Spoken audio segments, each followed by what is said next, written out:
안녕하십니까.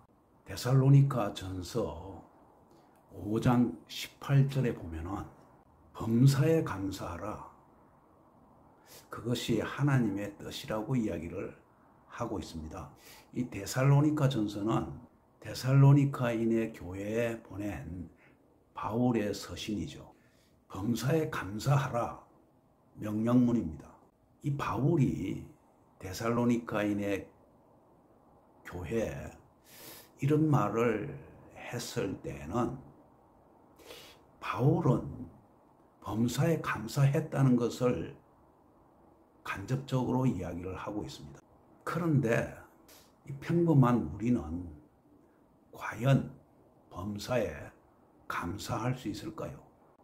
물론 참 좋은 일이 생겼다면 이 감사는 저절로 나오게 되겠죠. 그렇는데 도저히 감사할 수가 없는 그러한 일이 벌어졌을 때 과연 우리가 감사를 할 수 있을까요? 예를 들어서 우리 스스로 건강에 갑자기 문제가 생겼다든가 또는 가족에게 좋지 않은 일이 갑자기 생겨났을 경우 또는 하는 사업이 그냥 갑자기 무너지게 되었을 때 과연 감사하는 그러한 기도가 나올 수 있을까요? 그런데도 불구하고 바울은 데살로니가 교회에다가 범사에 감사라는 명령을 하고 있습니다. 자, 그런데 바울은 범사에 감사했다는 한 가지 증거가 나옵니다.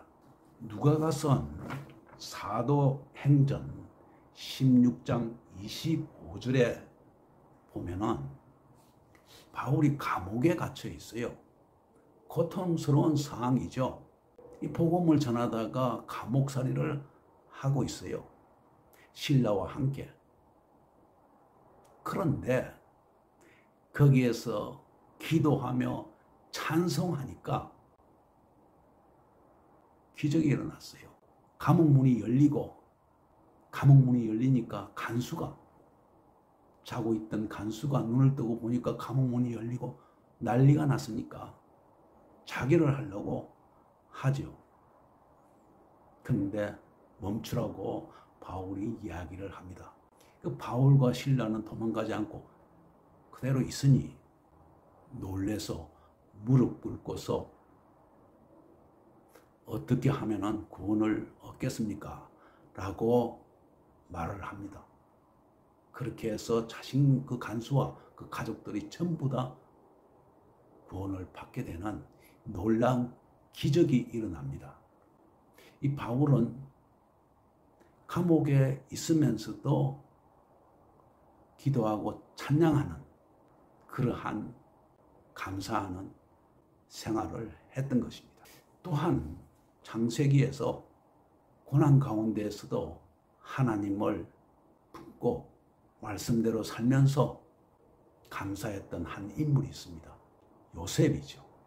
요셉은 형제들의 미움을 사가지고 노예로 팔려서 애굽으로 가게 되죠.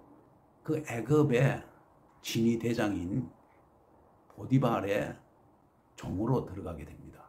자, 그러는데 그 보디발의 아내의 유혹을 뿌리치다가 모함을 받고서 감옥살이를 하게 돼요. 참 기구한 인생 아닙니까?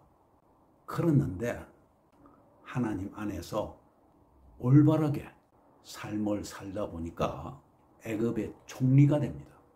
그러니까 애굽의 총리된 상태에서 형제들이 애굽에 먹을 것을 구하러 왔을 때 그 형제들과 만나서 형제들을 용서함으로 해서 하나님의 구원 사역에 요셉이 쓰임을 받습니다.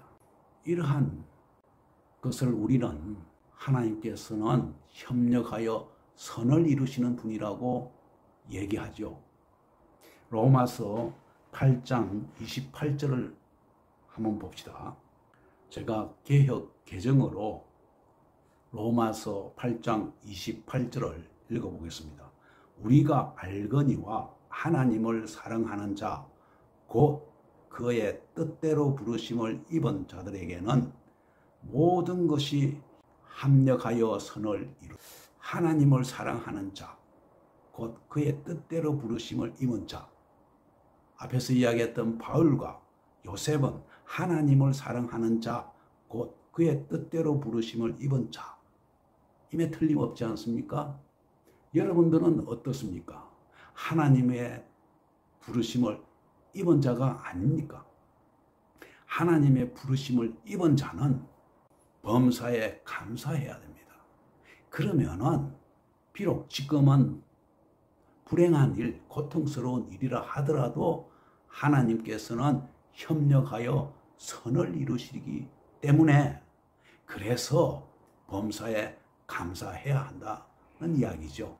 정말로 실천하기 힘든 일이겠지만은 이 말씀을 믿고 이것이 하나님의 뜻이라고 하였습니다. 믿는 사람이라면 하나님의 뜻에 순종해야 되지 않겠습니까? 하나님의 뜻을 거역하는 사람이 어떻게 하나님의 백성이라고 할 수 있겠습니까? 노력을 해서라도 범사에 감사하도록 해보십시오. 성령님이 도우십니다.